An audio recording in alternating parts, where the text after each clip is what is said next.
وبركاته. الحمد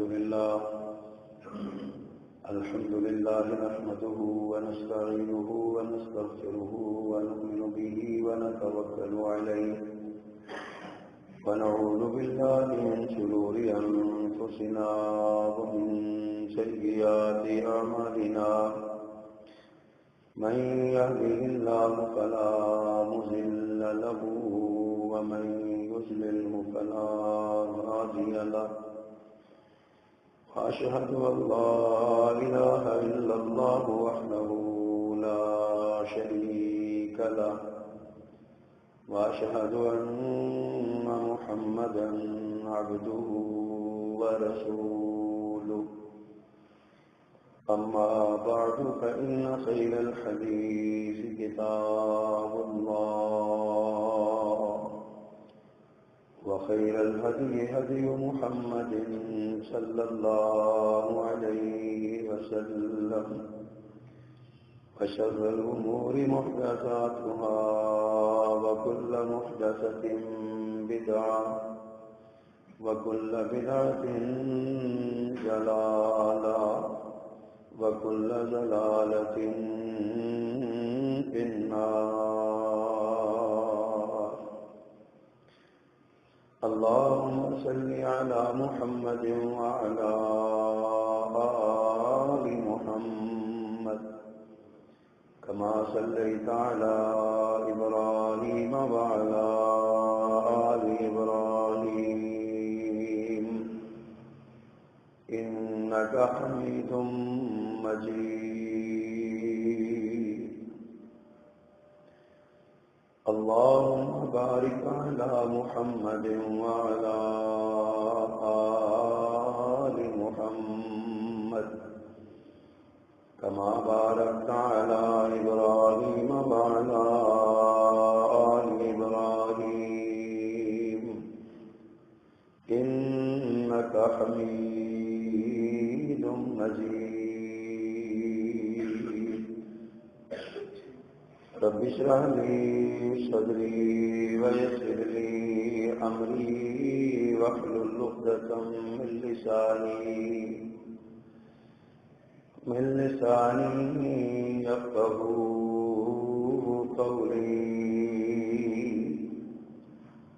اللهم انفعنا بما علمتنا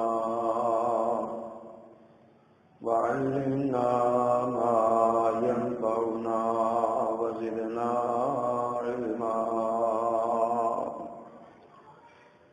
أما بعد فأعوذ بالله السميع العليم وبوجهه الكريم وسلطانه القديم من الشيطان الرجيم من همزه ونفخه ونفثه. بسم الله الرحمن الرحيم. فإن آمنوا بمثل ما آمنتم به فقد اهتدوا. صدق الله العظيم. حدثنا تاریخ، تسبیح، تکبیر و تحلیل، بڑائی، بزرگی، کبریائی کے سارے کلمات اللہ جل جلالہ کے لیے خاص ہیں، جو اکیلا ہی اس ساری کائنات کا بلا شک غیر یکتا تنہا مالک و مختار ہے. اور درود و سلام امام الرسول خطیب الانبیاء سید ولد آدم رسول محتشم نبی معظم امام الہدا رسول خدا جناب محمد الرسول اللہ صلی اللہ علیہ وآلہ وصحبہ وسلم کی ذات گرامی پہ مختصر کلمات حمد و صلات کے بعد اس دنیا میں ہر وہ شخص خوش بخت قسمت والا اور اعلیٰ ترین مقدر والا ہے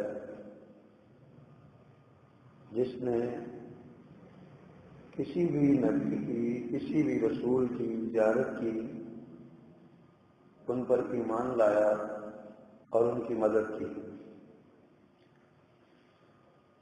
اور ان میں سے سب سے زیادہ قسمت والے اور خوبی والے اور مقدر والے ہمارے پیارے نبی حضرت محمد مصطفیٰ صلی اللہ علیہ وسلم کے اصحاب اور آپ کے ماننے والے اور آپ پر ایمان لانے والے ہیں۔ نبی کریم صلی اللہ علیہ وسلم کے سب سے اعلیٰ صحابی سیدنا ابوبکر صدیق رضی اللہ تعالی عنہ سے لے کر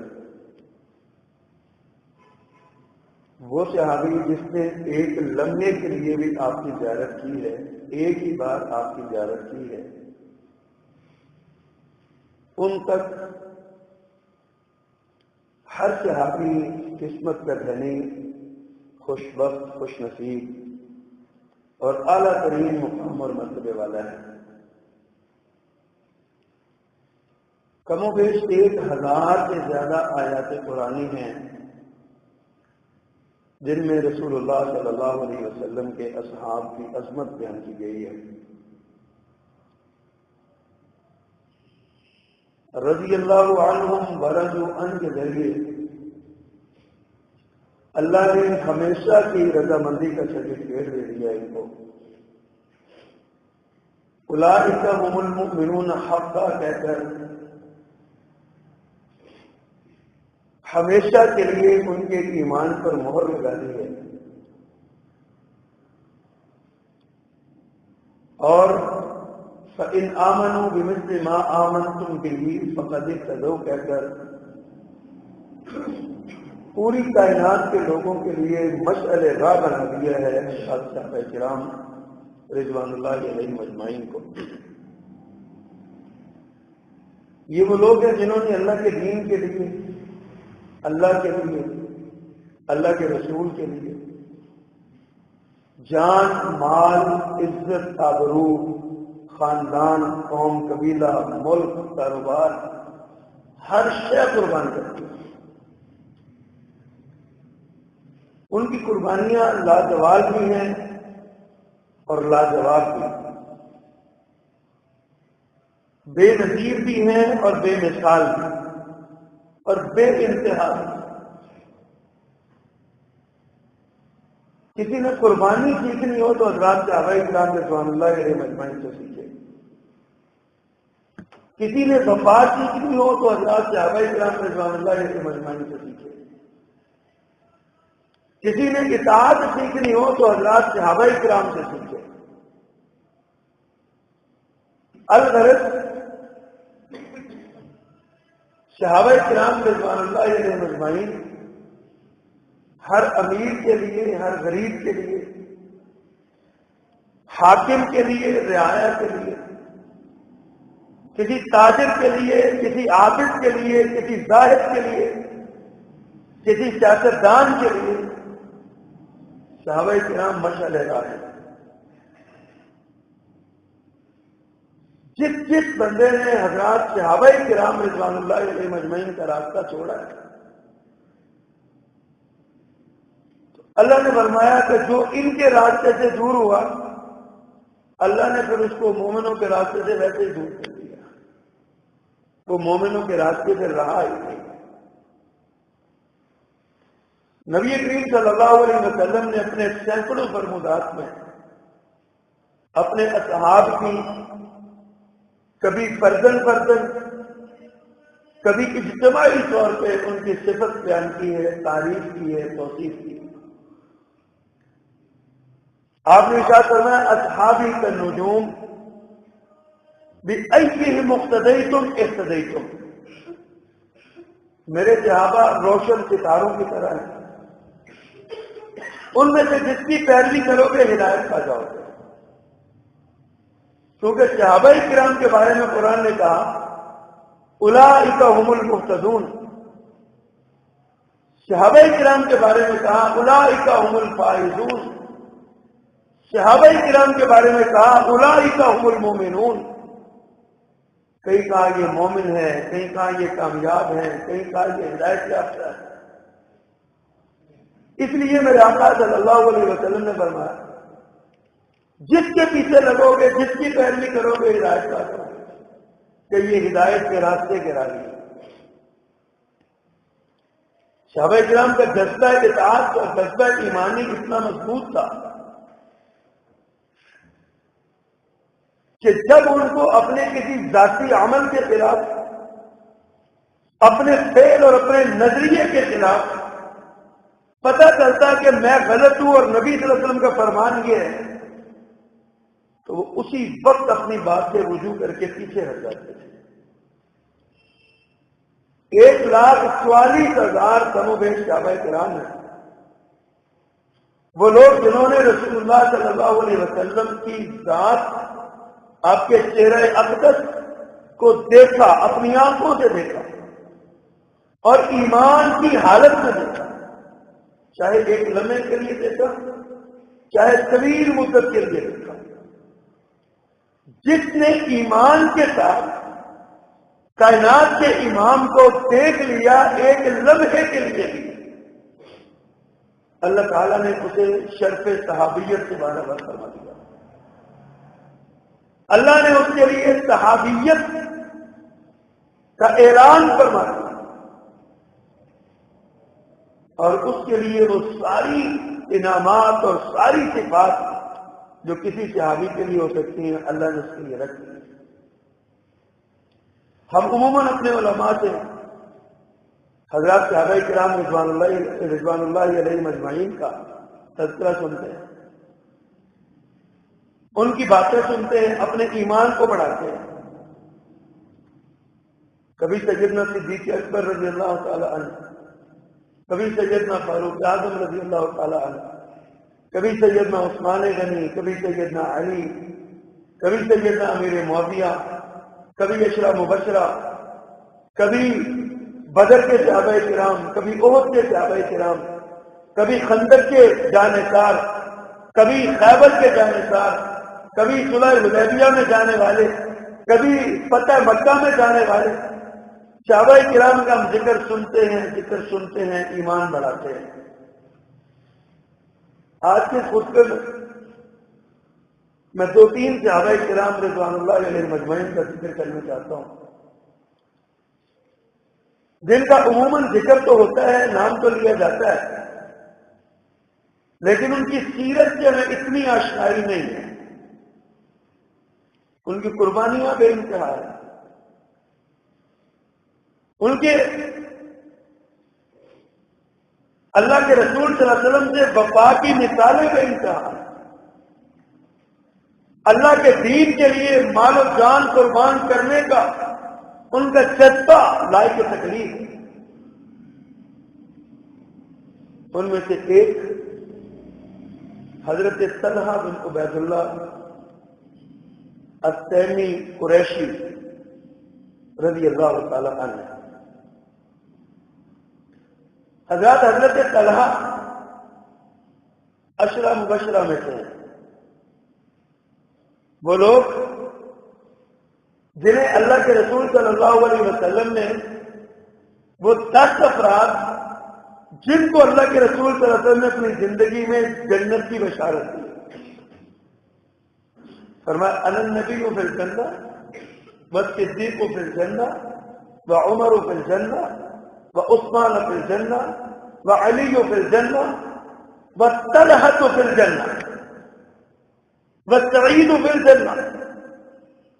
آپ نے نام لے لے کے جن کے بارے میں کہا، ان میں ایک حضرت طلحہ رضی اللہ تعالی عنہ۔ حضرت طلحہ رضی اللہ تعالی عنہ کا ایک اعزاز ایسا ہے جس میں کوئی صحابی آپ کا شریک نہیں ہے۔ وہ اعزاز یہ ہے کہ نبی کریم صلی اللہ علیہ وسلم کے یہ 4 مرتبہ ہمسفر بنتے ہیں، آپ کی 4 سالیوں کے شوہر نبی کریم صلی اللہ علیہ وسلم سے رشتہ دیکھیے۔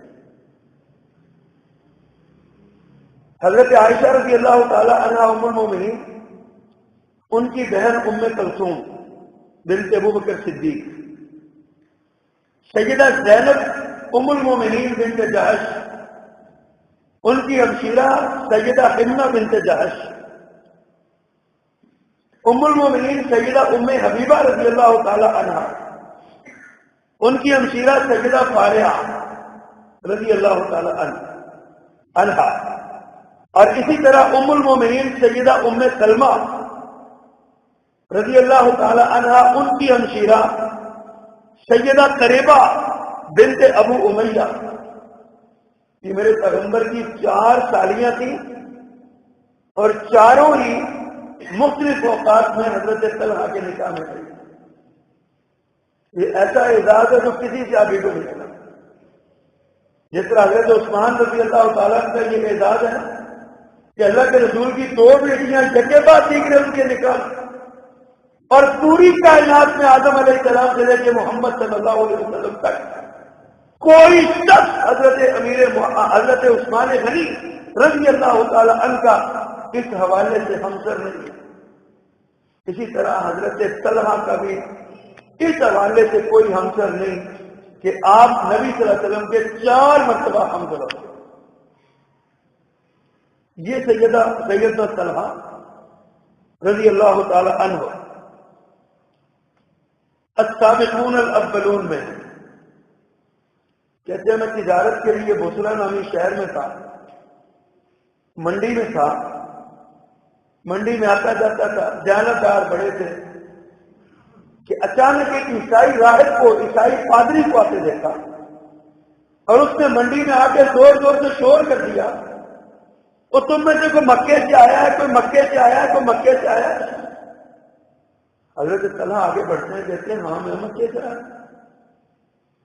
کہا کیا تمہارے مکہ شہر میں کوئی احمد نام کا آدمی آیا؟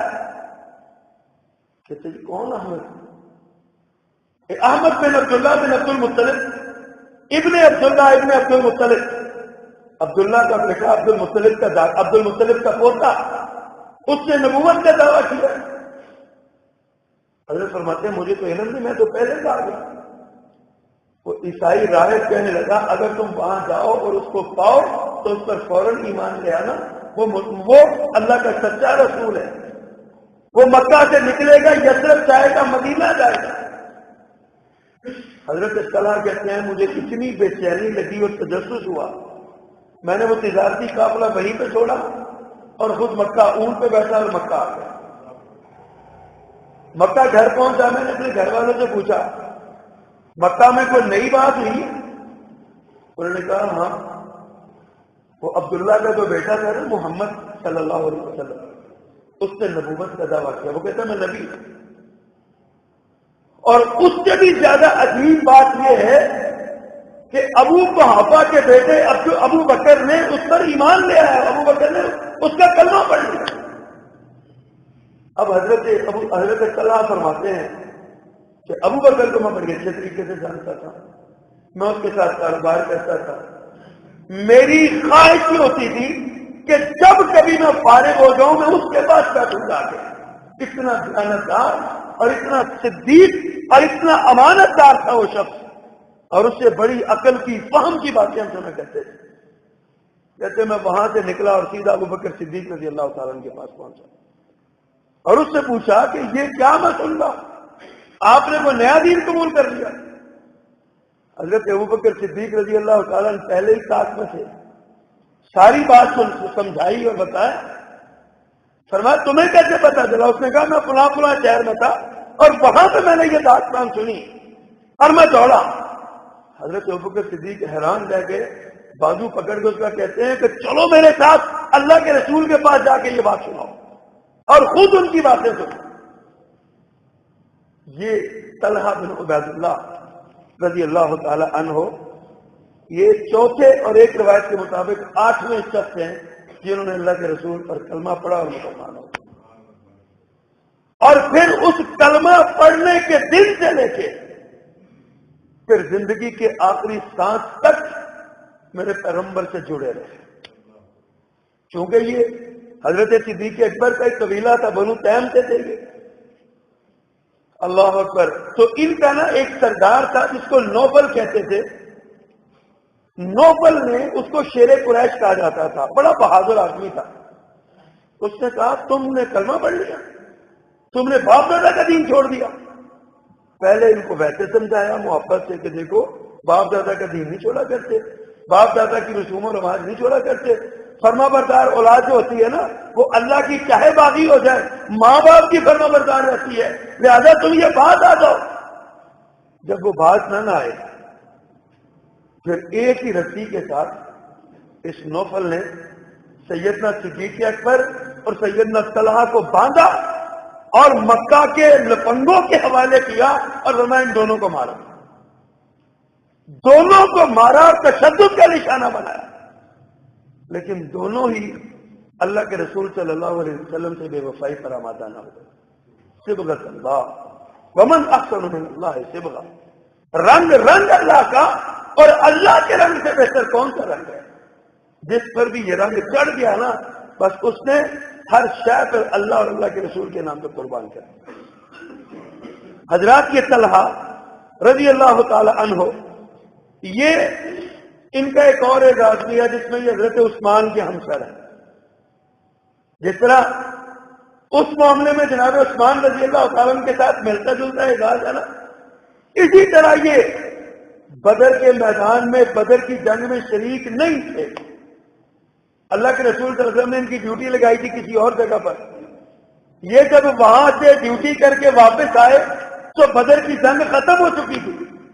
اللہ کے رسول صلی اللہ علیہ وسلم نے ان کی وفا کو دیکھتے ہوئے ان کو بدر کے فوجیوں میں شامل بھی کیا, شمار بھی کیا, اور بدر کی مال غنیمت سے ان کو حصہ بھی دیا. یہ حضرت عثمان رضی اللہ تعالیٰ عنہ کو بھی یہ اعزاز ملا. وہ بھی اللہ کے رسول صلی اللہ علیہ وسلم کے کسی کام سے رکے ہوئے تھے, مدینہ منورہ میں ہی تھے, آپ کی بیٹی کی عیادت کر رہے تھے, اپنی بیوی کی تیمارداری میں مصروف تھے.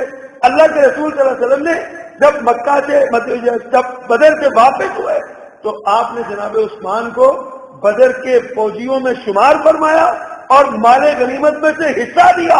اسی طرح سیدنا طلحہ رضی اللہ تعالیٰ عنہ کو اللہ کے رسول نے بدر کے فوجیوں میں شمار فرمایا اور بدر کے مال غنیمت میں سے حصہ بھی دیا.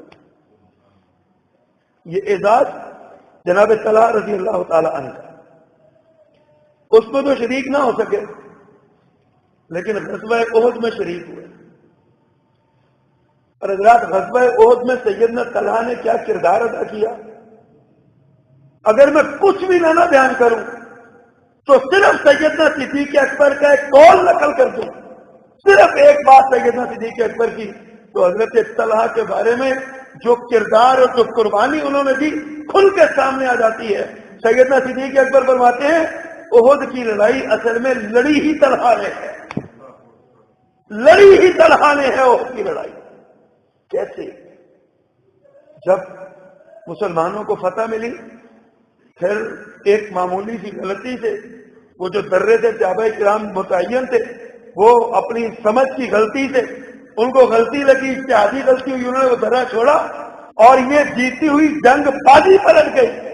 تو حالت یہ تھی کہ سارے صحابہ کرام ہی تتر بتر ہو گئے. صرف 8 یا 12 صحابہ کرام تھے جو اللہ کے رسول صلی اللہ علیہ وسلم کے گرد رہے, ان میں ایک حضرت طلحہ بھی تھے. انہوں نے اللہ کے رسول صلی اللہ علیہ وسلم کا ساتھ نہیں چھوڑا, آپ کی حفاظت کرتے رہے, حتیٰ کہ آپ کو 70 زخم لگے, تیر تلوار اور نیزے سے. آپ کے سر میں جسم میں 70 زخم لگا.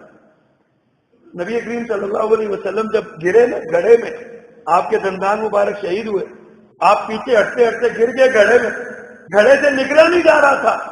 یہ جناب طلحہ بن عبید اللہ تھے جنہوں نے گھڑے میں چھلانگ لگائی اور وہاں جا کے گھوڑی بنے. اللہ کے رسول نے ان کی کمر اثر پہ قدم رکھا اور حضرت ابوبکر صدیق نے آپ کا بازو پکڑ کے باہر کھینچا. یہ جناب طلحہ تھے. اور میں کہتا ہوں اس حوالے سے نا یہ حضرت ابوبکر صدیق رضی اللہ تعالیٰ عنہ کے ساتھ ان کا کچھ میچ ہوتا ہے. حضرت صدیق اکبر رضی اللہ تعالیٰ عنہ نے اللہ کے رسول کو اپنے کندھوں پہ اٹھا کے غار ثور پہنچایا تھا اور جناب طلحہ نے اپنی کمر کا سہارا دے کے اللہ کے رسول کو اس گڑھے سے باہر نکالا تھا. اور پھر ایک اور اعزاز بھی ہے ان کا، ایک اور اعزاز بھی ہے، وہ یہ کہ اللہ کے رسول صلی اللہ علیہ وسلم نے جو زرہ پہنی ہوئی تھی نا، وہ ڈبل زرہ تھی غزوہ احد کے دن جو آپ نے پہنی ہوئی تھی۔ اب جب آپ وہاں سے نکلے، جنگ ختم ہوئی، تو وہ زرہ اتر نہیں رہی تھی، تو حضرت طلحہ کو یہ اعزاز ملا، انہوں نے اللہ کے رسول کو اپنی گود میں بٹھایا اور آہستہ آہستہ کر کے وہ زرہ اتار دی۔ اللہ کے رسول صلی اللہ علیہ وسلم خوش ہوئے، فرمایا میں نے طلحہ کی خدمت کو قبول کر لیا۔ ایسا اعزاز جو کسی کو نہیں ملا، یہ جناب طلحہ رضی اللہ تعالی عنہ کو یہ اعزاز ملا۔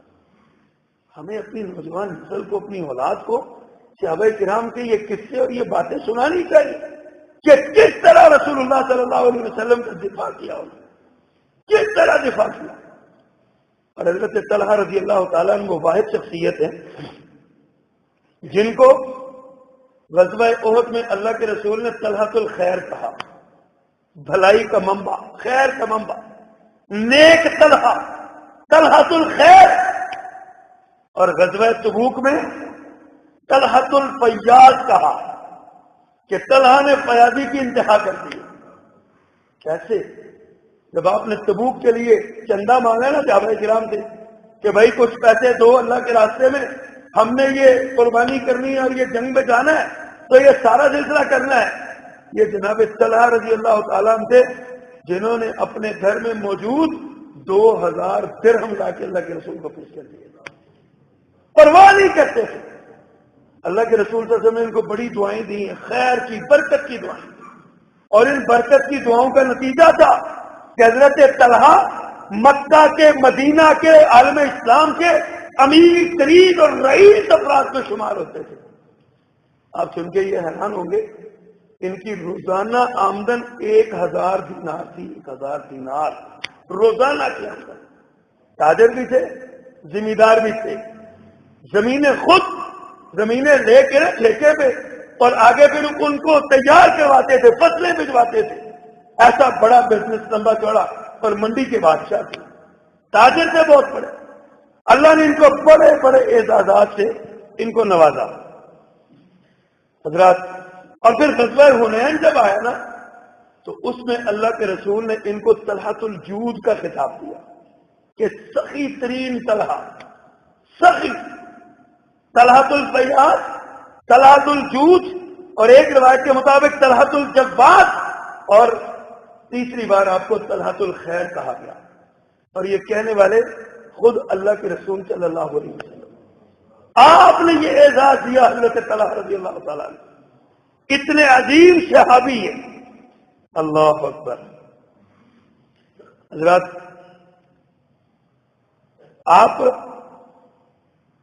آپ کے بارے میں یہ بات آتی ہے کہ جب آپ کو پیسے ملتے نا، تو یہ جس طرح بارش برستی ہے نا، بارش، آپ اس طرح لوگوں کے گھروں میں پیسے بنتا کرتے ہیں۔ جب ان کے پاس پیسے آتے ہیں، لوگوں میں اپنے قبیلے کا کوئی ایک شخص ایسا نہیں تھا جو جناب طلحہ کا زیر بار احسان نہ ہو۔ اور پھر غریب لوگوں کی جو اتنی مدد کرتے اس کو ہوا بھی نہیں لگنے دیتے تھے کہ میں مدد کر رہا ہوں تمہاری۔ ایسے نہیں اللہ کے رسول نے طلحۃ الفیاض کہا، طلحۃ الجود کہا، طلحۃ الخیر کہا۔ حضرات، یہ سیدنا طلحہ بن عبید اللہ رضی اللہ تعالی عنہ، میں عرض کر چکا کہ یہ اللہ کے رسول صلی اللہ علیہ وسلم کے 4 مرتبہ حمزہ، آپ کی 4 سالیوں کے شوہر ہیں۔ اس حوالے سے یہ ایسا اعزاز ہے جو کسی صحابی کو یکمشت نہیں ملا، ایسا بڑا اعزاز۔ اسی طرح کے ایک اور صحابی جن کا نام ہم سنتے ہیں اور ہمیں ان کے بارے میں صرف صلح حدیبیہ کے موقع پر ان کا کچھ ذکر ملتا ہے، اس وقت جب وہ کافر تھے، غیر مسلم تھے، سیدنا عروہ بن مسعود الثقفی۔ ثقیف، طائف کے قبیلہ ثقیف سے تعلق تھا، بڑے دانا اور سمجھدار آدمی تھے۔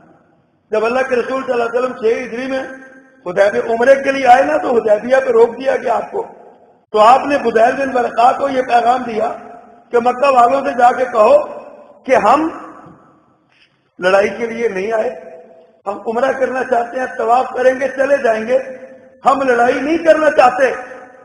اور ساتھ ہی پیغام دیا مجھے پتہ ہے مکہ والے بھی 3-4 جنگیں کر کر کے تھک گئے ہیں، اب اگر وہ چاہیں تو میں ان سے صلح کر دیتا ہوں، لیکن ایک شرط پہ کہ وہ میرے اور عوام کے درمیان اب نہیں آئیں گے، وہ مکہ میں رہیں، مجھے اپنا کام کرنے دیں، اگر میں کامیاب ہو گیا تو یہ ان کی کامیابی ہوگی، اور اگر میں ناکام ہو گیا تب بھی ان کی کامیابی ہوگی۔ تو اس لیے جب یہ پیغام گیا تو مکہ کے کچھ لوگوں نے بدیل سے کہا کہ بھاگ جو، ہم کوئی پیغام نہیں سنتے۔ کچھ سیانے لوگوں نے کہا نہیں نہیں بتاؤ تو صحیح کیا پیغام لائے۔ بدیل نے جب یہ پیغام دیا تو یہ عروہ بن مسعود الثقفی رضی اللہ تعالیٰ عنہ تھے، جنہوں نے مکہ والوں کو سمجھایا کہ اس کے پیغام میں بڑا پیغام ہے، اس کی بات مان لو، اگر چاہو تو میں جا کے اس سے بات کرتا ہوں تمہاری طرف سے، تم جانتے ہو حضرات یہ وہی ہے جن کے بارے میں حضرت خالد کے والد ولید نے کہا تھا، قرآن مجید میں بھی اس کا ذکر اللہ تعالیٰ نے فرمایا کہ اس کے بارے میں یہ کہا تھا لولا نزل هذا القرآن على رجل من القريتين عظیم، ان 2 عظیم بستیوں کے کسی شخص پر قرآن کیوں نہیں اترا؟ قرآن اگر اترنا ہوتا تو مجھ پر، ولید کہتا ہے، یا مجھ پر اترتا یا عروہ بن مسعود ثقفی پر اترتا۔ اتنا بڑا اور سیانا یہ بندہ تھا۔ کہا مجھے موقع دو، انہوں نے کہا ٹھیک ہے۔ یہ آئے اللہ کے رسول صلی اللہ علیہ وسلم کے پاس، مجلس میں بیٹھے، صحابہ کرام کے بڑے زبردست پیر تھے، اپنے قبیلے کے بڑے بڑے بادشاہوں سے ان کے تعلقات تھے، ان کے پاس عجم کے بادشاہوں کے پاس، شاہان عجم کے پاس آیا کرتے تھے اور سارے معاملات دیکھا کرتے تھے، لیکن ادھر آ کے دیکھا تو منظر ہی کچھ اور تھا۔ حضرت نبی صلی اللہ علیہ وسلم سے کہنے لگے اے محمد صلی اللہ علیہ وسلم دیکھو اگر تم غالب آ گئے تو اپنی قوم کو مارو گے، لوگ کیا کہیں گے؟ کبھی سنا کسی نے اپنی قوم کو برباد کر دیا؟ اور اگر تم مغلوب ہو گئے، اگر مکہ والے تم پہ غالب آ گئے تو یہ جو تیرے گرد چھوٹے چھوٹے لوگ بیٹھے ہیں نا نیچ رات کے، یہ سب بھاگ جائیں گے۔ معاذ اللہ ثم معاذ اللہ۔ حضرت ابوبکر صدیق رضی اللہ تعالیٰ کو بڑا غصہ آیا اور اس کو جھپٹ کے کہا خبردار، یہ کیا بکواس کر رہا ہے تم؟ اپنا کام کر، کیا سمجھتا ہے کہ ہم اللہ کے رسول کو چھوڑ دیں گے؟ کبھی ایسا نہیں ہوگا۔ جب جھپٹا نا خوب زور سے تو پوچھتا یہ کون ہے؟ کہا یہ ابن ابی قحافہ ابوبکر صدیق ہے رضی اللہ تعالیٰ۔ نظریں جھک گئی۔ کہتا اگر تو نے مجھ پر کوئی احسان نہ کیا ہوتا جس کا میں بدلہ نہیں دے سکا تو آج میں تمہیں جواب دیتا، لیکن تیرے احسان کی وجہ سے میں چپ سہنا تو نہیں تھا۔ پاس ہی مغیرہ بن شعبہ رضی اللہ تعالیٰ کھڑے تھے، سر پہ نا خود تھا، مذاکرات ہو رہے تھے، یہ بار بار اللہ کے رسول کی داڑھی کو ہاتھ لگا رہے تھے، کیسے ہاں جی ایسے پکڑتے تھے۔ جب اس کا ہاتھ داڑھی کی طرف جاتا نا حضرت مغیرہ اپنی تلوار کی دستی مارتے اس کے ہاتھ سے، پیچھے کرو ناپاک ہاتھ، اللہ کے رسول کی طرف کیوں بڑھا رہے؟ وہاں بھی تلخی ہوئی، لیکن منظر اس نے دیکھا بڑا ہے، اللہ کے رسول کے پروانے دیوانے صحابہ کرام۔ واپس گیا، مکہ والوں نے جا کے کہتا ہے اس کے ساتھ صلح کر لو۔ میں نے بڑے بڑے بادشاہوں کے پاس دیکھا ہے، میں نے بڑے بڑے بادشاہوں کے وفادار دستوں کو دیکھا ہے، لیکن جتنی وفا محمد کے دیوانے کرتے ہیں کوئی بھی نہیں کرتا صلی اللہ علیہ وسلم۔ تم کہتے ہو اس کے ساتھی ساتھ نہیں دیں گے، تم کہتے ہو محمد کا خون بہا دیں گے ہم صلی اللہ علیہ وسلم، اور اس کے ساتھی تو اس کے وضو کے قطرے زمین پہ نہیں گرنے دیتے، تم کہتے ہو اس کا خون بہا لو گے۔ ایسی دبک لگائی ان کو، مکہ والے نے ڈر گئے، صلح پہ آمادہ ہوئے، واپسی ہو گیا۔ پھر جو ہوا تو ہوا۔ 8 ہجری میں اللہ کے رسول صلی اللہ علیہ وسلم نے طائف ثقیف میں گئے۔ جب آپ وہاں سے واپس آئے نا تو یہ پیچھے پیچھے چلے آئے۔ مدینہ میں پہنچنے سے پہلے انہوں نے اللہ کے رسول سے ملاقات کی، کلمہ پڑھا اور مسلمان ہو گئے۔ اب یہ کہتے ہیں اللہ کے پیغمبر مجھے اجازت دیجیے میں اپنی قوم میں جا کے وعظ کروں، تبلیغ کروں، دعوت دوں۔ آپ نے فرمایا عروہ میں تیری قوم کو جانتا ہوں، بڑی ضدی اور اڑیل مزاج ہے، وہ تجھے نقصان پہنچائے گی، تو ابھی بعد آ جا، وقت کا انتظار کر۔ لیکن حضرت عروہ کو ایک عجیب سا زوم تھا اپنی قوم کے بارے میں۔ کہتے ہیں اللہ کے پیغمبر آپ کیسی بات کر رہے ہیں، میری قوم میرا اتنا احترام کرتی ہے، میں سویا ہوا ہوں نا تو مجھے اٹھاتا کوئی نہیں احترام کے ساتھ، میری بات کیوں نہیں مانیں گی؟ میں جا کے ان کو دعوت دیتا ہوں۔ جب تھوڑا سا ضد کیا فرمایا ٹھیک ہے جاؤ۔ جب وہ آئے اپنی قوم میں آ کے انہوں نے قوم کو بات کیا اور فرمایا کہ لوگوں محمد الرسول اللہ صلی اللہ علیہ وسلم کی بات مانو، آپ پہ کلمہ پڑھو، آپ کے دین میں آ جاؤ۔ قوم پھدک گئی، بھڑک اٹھی اور تیر مارے۔ ایک تیر جناب عروہ کے لگا اور وہ شہید ہو گئے، شہید ہو گئے۔ میرے آقا صلی اللہ علیہ وسلم نے فرمایا وہ بات جو عموماً ہمیں نہیں پتہ ان کے بارے میں، جو جملہ میرے پیغمبر نے ارشاد فرمایا، فرمایا عروہ کی مثال صاحب یاسین والی ہے۔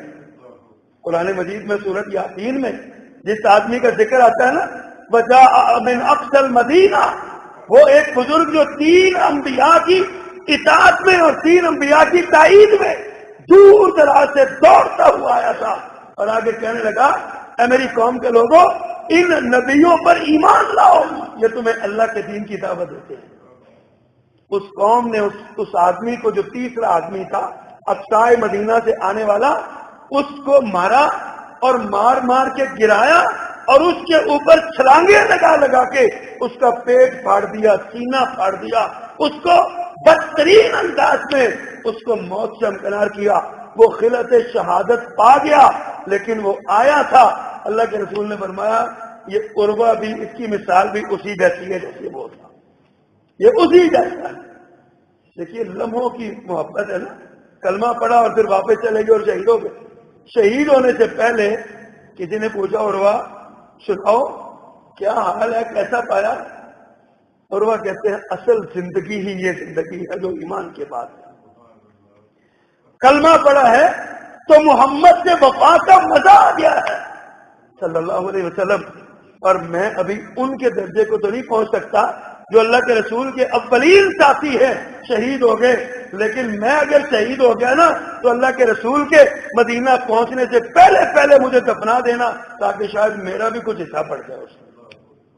سیدنا عروہ بن مسعود الثقفی رضی اللہ تعالی عنہ ایسے عظیم صحابی، وفادار صحابی، جان قربان کرنے والے، اللہ کے دین کی دعوت دیتے ہوئے اپنی قوم کے ہاتھوں موت سے ہمکنار ہونے والے، شہادت سے ہمکنار ہونے والے سیدنا عروہ بن مسعود الثقفی رضی اللہ عنہ۔ اور حضرات ایک اور صحابی عبد الرحمن بن عوف رضی اللہ تعالی عنہ، آپ نے بڑا نام سنا ہوگا، عبد الرحمن بن عوف رضی اللہ تعالی، ان کا بھی ایک اعزاز ہے، یہ بھی ام المومنین حضرت زینب بنت جہش، ام المومنین زینب بنت جہش رضی اللہ تعالی عنہ، ان کی ہمشیرہ ام حبیب۔ اور مزے کی بات یہ ہے ایک اور ام المومنین سودا بنت زمع رضی اللہ تعالی عنہ، ان کی ہمشیرہ، اس کا نام بھی ام حبیب تھا۔ یہ 2 جگہ پہ میرے پیغمبر کے ہمدرد ہے، 2 جگہ پہ۔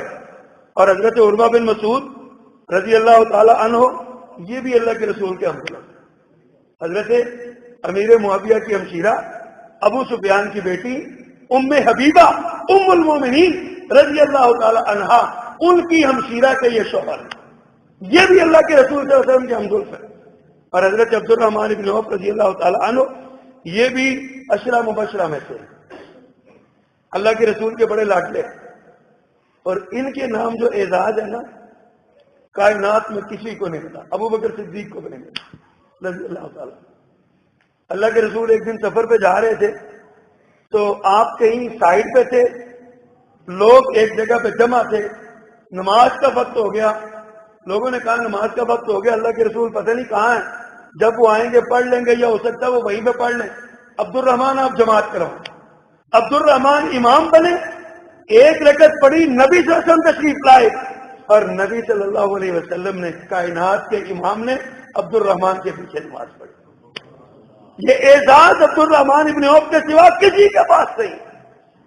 عبد الرحمن ابن عوف رضی اللہ تعالیٰ، اللہ کے رسول صلی اللہ علیہ وسلم نے، کائنات کے امام نے جن کے پیچھے نماز پڑھی، یہ اعزاز تھا جناب عبد الرحمن کا۔ اللہ اکبر.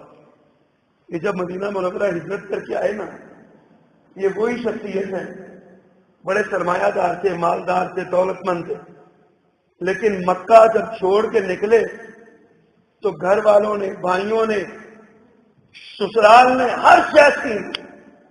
سسرال والے آئے، انہوں نے کہا یہ بیٹی ہماری ہے، کہ کہاں لے کے جا رہے ہو؟ اس لیے تو نہیں تھی کہ جگہ جگہ روکتے پھر اس کو واپس کرو. آج ہم رشتے نہیں نہ کرتے ان سے جن کا مکان کرائے کا ہوتا ہے. ہم کہتے رشتہ کیا تو ہماری بیٹی رکتی رہے گی، کبھی کہیں کبھی کہیں، ان کا تو مکان ہی اپنا نہیں.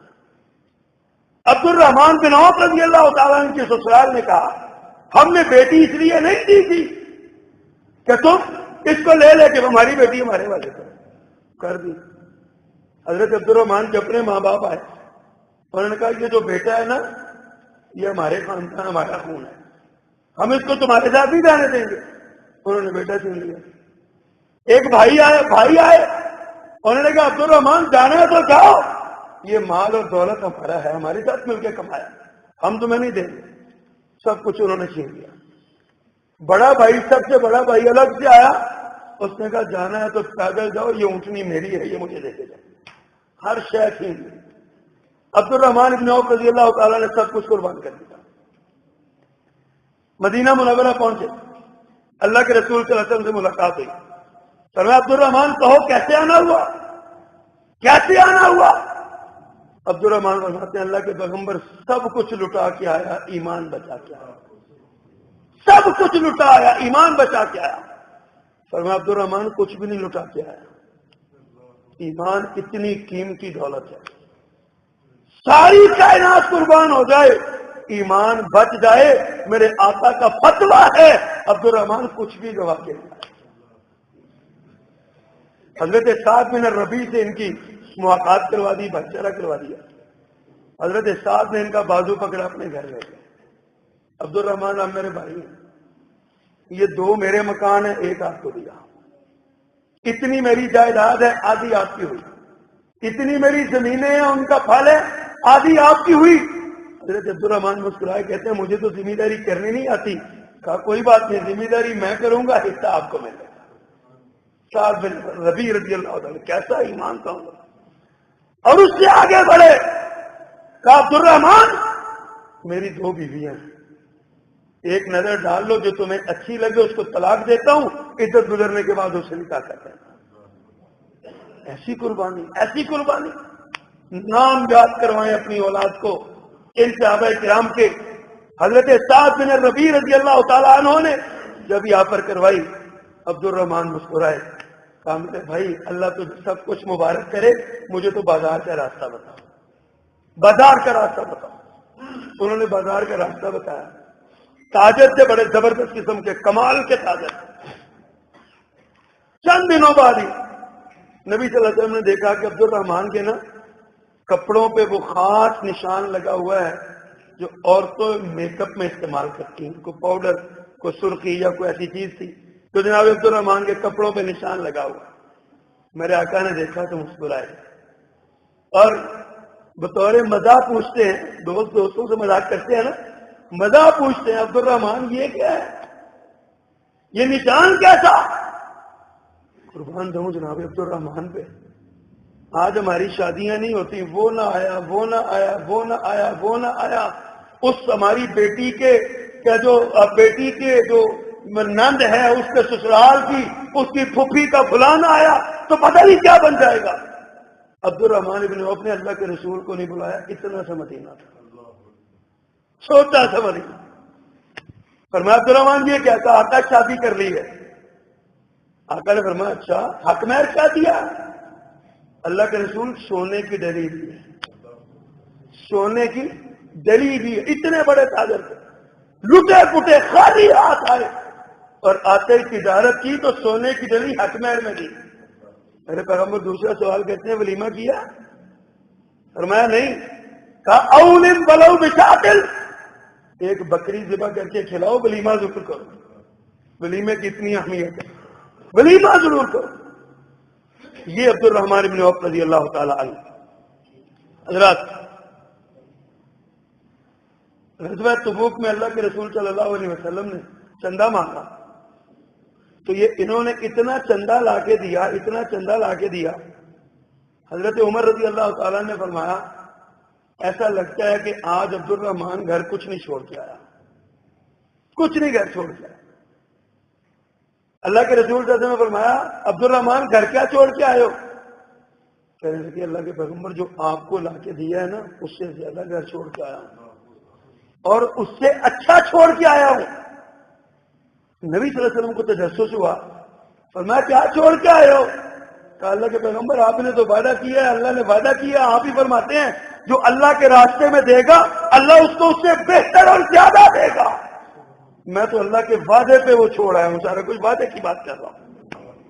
ایسی قربانی، ایسی قربانی کہ جناب عبد الرحمان رضی اللہ عنہ، اللہ کے پیغمبر نے پھر ان کو نا برکت کی دعا دی، برکت کی دعا دی، اور کتنی برکت ہوئی۔ مدینہ منورہ میں نا یہ بڑے سخی بھی بڑے تھے۔ اللہ کے رسول صلی اللہ علیہ وسلم کے انتقال کے بعد آپ کی ساری ازواج کو 10,000 درہم دیا کرتے تھے، 10,000 درہم۔ ایک بار ان کے پاس 40,000 درہم آیا، منافع کہی تھے۔ اللہ کے رسول کی والدہ کا جو خاندان تھا نا بنو زہرہ، سارا اس میں اور آپ کی ازواج میں تقسیم کر دیا۔ اتنی برکت دی اللہ نے۔ 700 اونٹوں کا قافلہ، اونٹوں کا قافلہ سامان سے لدا ہوا مدینہ منورہ آتا ہے۔ اونٹوں کی دھمک ام المومنین سیدہ عائشہ کے کانوں تک جاتی ہے، پوچھتی ہیں یہ کون، کیا ہوا؟ حضرت عائشہ رضی اللہ تعالیٰ عنہ کو بتایا گیا جی عبد الرحمان ابن عوف کے اونٹوں کا قافلہ آیا ہے۔ ام المومنین سیدہ عائشہ نے دعا دی اللہ اس کو برکتیں دے۔ فرماتی ہیں اللہ کے رسول کی زبان سے میں نے سنا ہے عبد الرحمان جنت میں چھلانگیں لگاتا ہوا جائے گا، چھلانگیں لگاتا ہوا جائے گا۔ اللہ اکبر، اللہ اکبر، اللہ ہمیں ان کی محبت نصیب فرمائے۔ حضرت عبد الرحمان تک یہ بات پہنچی، کسی نے جا کے بتایا، ام المومنین عائشہ یہ فرماتی ہیں یہ وہاں سے سامان چھوڑا اور دوڑے ہوئے اماں کے پاس آئے، ماں جی آپ کیا فرمایا، آپ نے اللہ کے رسول سے کیا سنا؟ ام المومنین نے فرمایا میں نے اللہ کے رسول صلی اللہ علیہ وسلم سے یہ سنا ہے کہ عبد الرحمان جنت میں چھلانگیں لگاتا ہوا جائے گا۔ ماں جی سچ مچ؟ خوشی کے آنسو، وہاں سے اٹھے اور کہتے ہیں اتنی بڑی خوشی کی خبر ہے 700 کا 700 اونٹ اللہ کے راستے میں دیتا ہوں، 1 روپیہ گھر نہیں لے کے جاؤں گا، سارا اللہ کے راستے میں دیتا ہوں۔ اتنا اللہ کے راستے میں دینے کے باوجود یہ عبد الرحمان بن عوف جب دنیا سے رخصت ہوتے ہیں نا، دنیا سے رخصت ہوتے ہیں، ہم تو ڈر جاتے ہیں نا، 100 روپے مسجد کو دے دیا تو پتہ نہیں کیا بن جائے گا، 1000 مسجد کو دے دیا تو پتہ نہیں کیا بن جائے گا۔ یہ عبد الرحمان ابن عوف رضی اللہ تعالیٰ جب دنیا سے رخصت ہوئے، ان کی 4 بیوی تھی، اور 4 پتہ ہے نا آپ کو 8واں حصہ، بیوی کو 8واں حصہ ملتا ہے، چاہے 1 ہو 2 ہو 3 ہو یا 4، چاروں کو 8واں حصہ ملا، اور 8واں حصہ پتہ کتنا تھا؟ 8,000 دینار سب کو ملے، 8,000 دینار سب کو ملے۔ اور باقی اولاد میں جو وراثت تقسیم ہوئی اس کے بارے میں سیرت نگاروں نے لکھا ہے کہ سونے اور چاندی کی ڈلیوں کو کلہاڑیوں سے کاٹا گیا تھا وراثت تقسیم کرنے کے لیے، اور یہ کاٹتے ہوئے کئی لوگ زخمی ہو گئے۔ اتنی دولت، لاکھوں روپے۔ اور میں پڑھ رہا تھا 1,000 اونٹ، 400 گھوڑے، 3,000 بکریاں، یہ اس مال کے علاوہ جو دولت تھی نا، سونا چاندی اور دینار درہم، ان کے علاوہ یہ بھی آپ کی وراثت میں تقسیم ہوا ہے، اللہ کے راستے میں دینے والے۔ اور آخری بات حضرات کہوں، اتنی دولت ان کے پاس آئی، نخوت اور تکبر، غرور، خدا کی قسم ان کے پاس سے بھی نہیں گزرا۔ ایک دن اپنے دسترخوان پہ بیٹھے کھانا کھانے لگے، انواع و اقسام کے کھانے تھے، سرمایہ دار تھے، دولت مند تھے، کھا سکتے تھے، دولت کھانے آگے پڑے۔ اچانک کھانے کو دیکھتے ہی آنکھوں سے آنسوں کی چھڑیاں بن گئی، رونے لگے، اتنا روئے کہ ہچکیاں بن گئی۔ پوچھنے والے نے پوچھا حضرت کیا ہوا؟ فرمایا مجھے مصعب بن عمیر یاد آ گیا، وہ مجھ سے بہتر مسلمان تھا، وہ شہید کر دیا گیا۔ مجھے فلاں سے ابھی یاد آ گئے، وہ مجھ سے بہتر مسلمان تھے، وہ شہید کر دیے گئے۔ وہ فلاں سے ابھی مجھ سے بہتر مسلمان تھے۔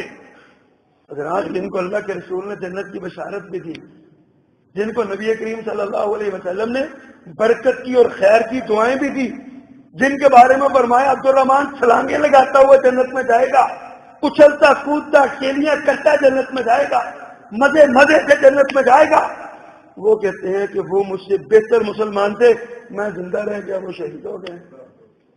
روزہ رکھا ہوا تھا اس دن، افطاری کے لیے بیٹھے تھے دسترخوان پہ، حضرات پھر افطاری نہیں ہو سکی، روتے روتے ہچکیاں لیتے ہوئے مسجد میں۔ یہ واقعات مشعل راہ ہیں ہمارے لیے، یہ ان صحابہ کے واقعات مشعل راہ ہیں ہمارے لیے، ہمیں ان سے سبق سیکھنا چاہیے، اپنی اولاد کو یہ واقعات سنانے چاہیے۔